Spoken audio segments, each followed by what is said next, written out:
مسئول بود در صلیب سرخ برای تقسیمات و گرفتن و تقسیمات کردن همو بگیم که خیریه ها و کمک ها خیلی جمع کردگی پول داشت است با ای طرفی راهبریت نهضت دستگیریش میکنن بعد همو چند پول قطعه ای دست قماندان غلام همو بچه‌ش محمد اقبال میخره بعد که میخره و اوضاع میشه که خیلی گپ‌های دیگه طاقتی در همو بگیم که بین مهاجرین و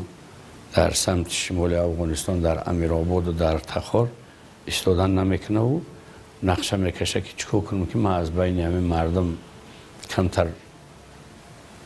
کمتر دورتر باشم تو اینکه همین اوضاع و دروازه بین مردم بروه. بعد آنها مصلحت میکنن میگن در هرات مو نماینده فرض مثلا یعنی دفتری همین نهضت اسلامی را نداریم در چند اطراف و گوشه های افغانستان و خارج از افغانستان داشتن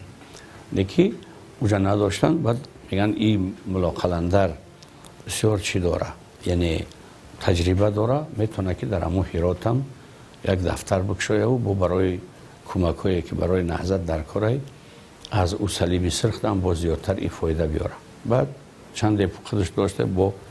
یاردمش میکنن از طرف نهضت برای اوجا اجاره بگی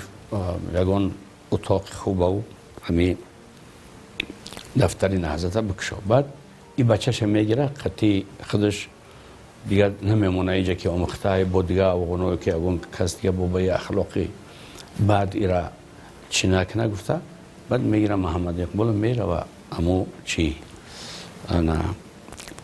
هرات. بعد در هرات چند وقت زندگی میکنن